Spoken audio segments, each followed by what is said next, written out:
Hi everyone, welcome back to Navi's kitchen and beyond. நம்ம வீட்டிலே பாலாடையை சேகரித்து அதிலிருந்து மணலாக எப்படி நம்ம சூப்பரான நெய் ரெடி பண்ணலான்னு பார்க்கலாமா? அங்கே வீடியோக்குள்ளே போகலாம். அதுக்கு முன்னாடி சேனல் சப்ஸ்கிரைப் பண்ணாதவங்க கண்டிப்பாக சப்ஸ்கிரைப் பண்ணிக்கோங்க. இப்போ நான் வந்து ஒரு 1 மந்த்துக்கு கொஞ்சம் மேலே நான் வந்து பாலாடையை சேர்த்து வச்சுருந்தேன். பாலாடையை சேர்த்து ஃப்ரீசரில் வைங்க. கீழே ஃப்ரிட்ஜில் வச்சிங்கன்னா பாலாடை ரொம்ப வம்பாக போயிடும். சம்டைம்ஸ் அந்த ஸ்மெல் வந்துடும், இல்லை பூசணம் புழுத்த மாதிரி ஆயிரும். ஸோ அதனால் நீங்கள் ஃப்ரீசரில் வைங்க. வச்சுட்டு நம்ம என்றைக்கு நெய் எடுக்கணும் அப்படின்னு நம்ம நினைக்கிறோமோ அன்றைக்கி நம்ம அதை எடுத்து ஒரு இப்போ ஈவினிங் பண்ண போகிறீங்கன்னா காலையில் எடுத்து வெளியே வச்சுட்டு நம்ம இதை ரெடி பண்ணிடலாம். நான் இப்போ இதை மத்தியானம் தான் எடுத்து வச்சுருந்தேன், அதனால் எனக்கு கொஞ்சம் கட்டியாக தான் இருக்குது. இப்போ பார்த்திங்கன்னா நான் எடுத்து வச்சுருந்த பாலாடையை அப்படியே உதுத்து மிக்ஸி ஜாரில் போட்டுக்கிறேன். எனக்கு வந்து பாலாடை 1.5 டிஃபனுக்கு கிடச்சிருந்தது. இப்போ நான் வந்து இதில் 3/4 டிஃபன் போட்டுக்கிறேன். மீதி பாதியை நான் 2வது பேட்சில் அரைச்சி நான் எடுத்துப்பேன். இப்போ பார்த்திங்கன்னா நீட்டாக நம்ம எல்லாத்தையும் எடுத்து உள்ளே போட்டுக்கலாம்.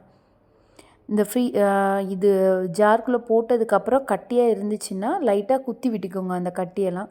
இப்போ மிக்சியில் போட்டு அடிக்கிறதுக்கு இன்னும் கொஞ்சம் ஈஸியாக இருக்கும். ஃபஸ்ட்டு சும்மா இதை ஒரு சுற்றி எடுத்துக்கலாம். இப்போ பாருங்கள், சுற்றி எடுத்துட்டேன். அது கூட நான் இப்போது ஐஸ் வாட்ரு ஊற்றுறேன். நீங்கள் வந்து ஐஸ் வாட்ரு ஊற்றலாம், அப்படி இல்லைன்னா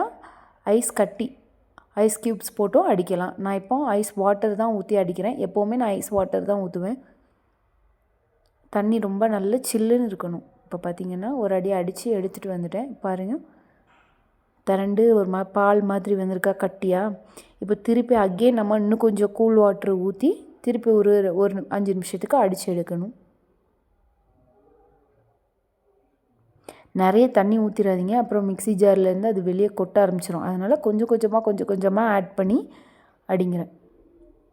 இப்போ பாருங்கள், அந்த மூடி ஃபுல்லாக நமக்கு வெள்ளை கலரில் இருக்கும் சைடு. நம்ம லாஸ்ட்டு வெண்ணெய் திரண்டு வந்துருச்சுன்னா அந்த வெள்ளை கலரே இருக்காது. நான் உங்களுக்கு லாஸ்ட்டு காமிக்கிறேன். இப்போ அடிக்கிற வேண்டிதான். இப்போ ஒரு 5 நிமிஷம் கழித்து அகெயின் நம்ம திறந்து பார்ப்போம். திறந்து பார்த்தா இன்னும் கொஞ்சம் கட்டியாக இருக்கும், இப்படி க்ரீமியாக.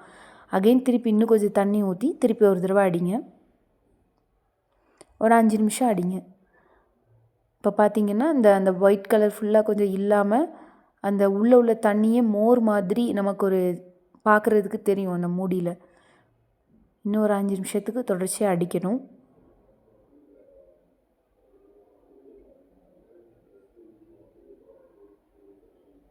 இப்போ பார்த்திங்கன்னா அந்த மூடியில் உள்ள ஒயிட் கலர் ஃபுல்லாக போயிடுச்சு பாருங்கள், கொஞ்சம் கொஞ்சமாக.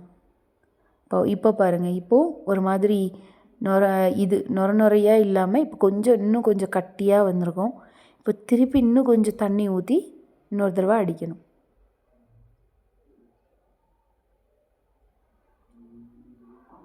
இப்போ பாருங்கள், மூடி நல்லா க்ளீன் ஆகிடுச்சா. அந்த தண்ணியை அந்த ஒயிட் கலர் ஃபுல்லாக எடுத்து அந்த வெண்ணெய் தனியாக கலண்டு வர டைம் இந்த மூடி இவ்வளோ நல்லா க்ளீன் ஆகிடும். ஸோ அதிலே உங்களுக்கு தெரியும் ஓரளவு வெண்ணெய் திரண்டு வரப்போகுது அப்படின்னு. இப்போ பார்த்திங்கன்னா நல்லாவே க்ளீன் ஆகிடுச்சு மூடி. ஒரு 5 நிமிஷம் அப்படியே அடிச்சுட்டே இருங்க, அந்த வெண்ணெய் தனியாக கலண்டு வந்துடும்.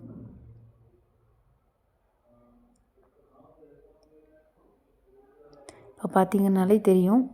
இப்போ நம்ம மூடியை ஓப்பன் பண்ணி பார்க்கலாம். வெண்ணெய் தனியாக அழகாக திரண்டு நிற்கும் பாருங்கள். பாருங்கள் எவ்வளோ அழகாக தனியாக திரண்டு வந்திருக்குன்னு. இப்போ நம்ம இதை எடுத்து கையில் உருண்டை பிடிச்சிட்டு நம்ம தனியாக அதை தண்ணியில் போட்டு வச்சிடலாம். நான் கிட்ட ஒரு பவுலில் தண்ணி வச்சுருக்கேன். நான் வச்சுருந்தது கூல் தண்ணி, கொஞ்சம் ஒட்டாமல் இருக்கும்னு. நீங்கள் நார்மல் வாட்டரும் வைக்கலாம், இல்லை கூல் வாட்டரும் வைக்கலாம். இப்போ நான் அதை தனியாக எடுத்து அந்த பவுலில் போட்டுடுறேன். இப்படி நம்ம அதிலேருந்து எடுத்து உருண்டை பிடிக்கும்போது கையில் கொஞ்சம் ஒட்ட தான் செய்யும்.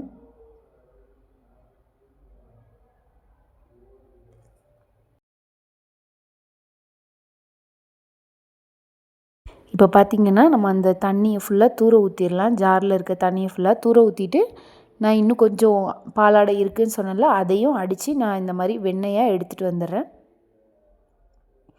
பாருங்கள், இதை உருண்டை பிடிச்சி அந்த தண்ணியை ஃபுல்லாக அப்படி புழிஞ்சு எடுத்துருங்க. அதுலேருந்து கொஞ்சம் தண்ணி வரும், ஏன்னா உள்ளேருந்து நம்ம எடுத்துருக்கோம்ல, அதனால் அந்த தண்ணி வரும் சொட்டாக. அதை கொஞ்சம் புழிஞ்சு எடுத்துட்டிங்கன்னா இந்த மாதிரி கட்டியாக கிடைக்கும். அதை அந்த தண்ணியில் போட்டு வச்சிடலாம். அந்த தனியாக பவுலில் தண்ணி எடுத்து வச்சுக்கோல்ல, அந்த பவுலில் ஒரு 2 தடவை அலசி எடுக்கணும். இப்போ ஒரு தடவை இதை போட்டு எடுத்துட்டு திருப்பி நான் வேறு தண்ணி மாற்றிடுவேன். இப்போ பார்த்திங்கன்னா இந்த ஜாரில் உள்ள தண்ணியை நம்ம தூர ஊற்ற வேண்டியதுதான். இப்படி தான் அலசி எடுக்கணும். நீங்கள் இப்படி அலசி எடுக்கிறதுல என்னென்னா அந்த பால் ஸ்மெல்லு, அந்த பாலோட ஸ்மெல்லு அதெல்லாம் வந்து நமக்கு சுத்தமாக இல்லாமல் நீட்டாக நமக்கு வெண்ணெய் கிடைக்கும். இப்போ அடுத்த பேட்சை நம்ம ரெடி பண்ணிக்கலாம். இப்போ பார்த்திங்கன்னா அடுத்தால இருக்கிற பாலாடை ஃபுல்லாக நான் வந்து ஜாரில் ஆட் பண்ணிக்கிறேன். ஆட் பண்ணிவிட்டு ஃபஸ்ட்டு நான் சொன்ன அதே மெத்தட் தான். கொஞ்சம் கொஞ்சமாக தண்ணி ஊற்றி நம்ம அரைச்சி எடுக்கணும். எடுத்துட்டால் அதே மாதிரி வெண்ணெய் திரண்டு வந்துடும். இப்போ பாருங்கள், நீட்டாக அழகாக 2வது இதையும் நான் அதே மாதிரி எடுத்துட்டேன். ஒரு பால் வந்து எனக்கு கிடச்சிருக்கு வெண்ணெய். பாருங்கள் 2 பால். நான் இப்போ இதை 2யும் இன்னொரு தடவை நான் வேறு ஒரு தண்ணியில் அலசி எடுத்துட்டு இப்போ 2யும் ஒரே உருண்டையாக்கிடுறேன். இப்போ நமக்கு இவ்வளோ வெண்ணெய் கிடச்சிருக்கு. இதை நம்ம ஒரு பாத்திரம் வச்சு, நான்ஸ்டிக் பாத்திரம் வந்து அழகாக ஒட்டாமல் வருது, அதனால் நீங்கள் நான்ஸ்டிக்கில் ட்ரை பண்ணி பாருங்கள். அந்த பாத்திரத்தில் வச்சு அப்படி இலக வச்சிட வேண்டியதான். உருகட்டும் வெண்ணெய்.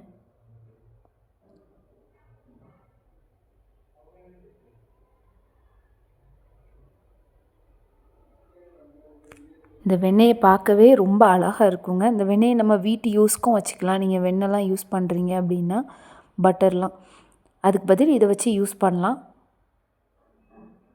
நெய் உருக்கணுன்னா இப்படி உருக்கிக்கலாம். பார்த்திங்கன்னா பார்க்கவே நல்ல மஞ்சன்னு அழகாக இருக்குல்ல, எல்லோ கலரில். இது ஃபுல்லாக உருகட்டும். உருகி இந்த நுரையா இருக்குல்ல ஒயிட் கலர், இது ஃபுல்லாக நமக்கு வந்து நல்லா கம்மியாகணும். இந்த நுரை ஃபுல்லாக போகணும். இப்போ பார்த்திங்கன்னா ஓரளவு எல்லாம் உருகி அழகாக பபுள்ஸ் வர ஸ்டார்ட் ஆயிடுச்சு. இப்போ நம்ம ஒரு மரக்கரண்டி வச்சு அழகாக மிக்ஸ் பண்ணி விட்டுக்கலாம். எந்த கரண்டினாலும் யூஸ் பண்ணலாம். இது நான்ஸ்டிக்குங்கிறதுனால நான் மரக்கரண்டி யூஸ் பண்ணியிருக்கேன். இப்போ பாருங்கள், அந்த நுரை ஃபுல்லாக போயிட்டு அந்த எல்லோ மட்டும்தான் தெரியுது. இன்னும் கொஞ்சம் அந்த நுரெல்லாம் போனதுக்கப்புறம் நான் 1 ஸ்பூன் வெந்தயம் மட்டும் ஆட் பண்ணிக்கிட்டேன். நீங்கள் வெந்தயத்துக்கு பதில் முருங்கைக்கீரை ஆட் பண்ணலாம். அப்படி இல்லைன்னா கருவேப்பிலை கூட ஆட் பண்ணி நெய் ரெடி பண்ணலாம். அது ஒரு வாசத்துக்காக. இந்த நுரை ஃபுல்லாக கம்ப்ளீட்டாக போனதுக்கப்புறம் நம்ம ஸ்டவ் ஆஃப் பண்ணி நெய்யை ஆற விட்டுருங்க. பாருங்கள், ஓரளவு நுரை எல்லாம் போய் ஒரு ப்ரௌன் கலரில் வரணும் நெய். நம்ம போட்டிருக்க அந்த வெந்தயம் வந்து லைட் ப்ரௌன் கலரில் வந்ததுக்கப்புறம் நம்ம அடுப்பை ஆஃப் பண்ணிடலாம்.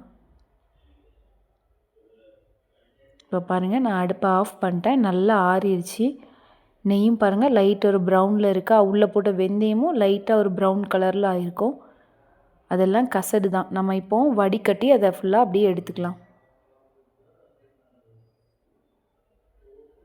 இப்போ நான் அழகாக வடிகட்டி எடுத்துட்டேன்.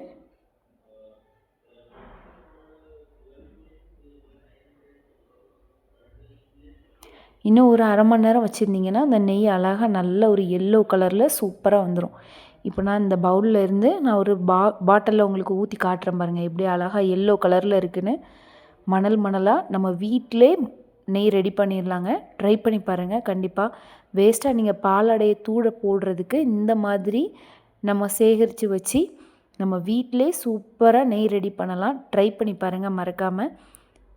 இதே மாதிரி இன்னொரு வீடியோவில் நான் உங்கள் எல்லாரையும் மீட் பண்ணுறேன். இப்போ பார்த்திங்கன்னா இந்த உதட்டில் வெடிப்போ அல்லது அதிகமாக ட்ரை ஆகுது உதடு அப்படின்னா டெய்லி நெய் போடுங்க. காலையிலையும் சாயங்காலமும் ஈஸியாக அது சரியாயிடும். பார்த்திங்கன்னா நல்ல மனம் அன்றைக்கி நம்ம எடுத்த நெய். இன்னொரு வீடியோவில் நம்ம எல்லோரும் மீட் பண்ணலாம். பாய்.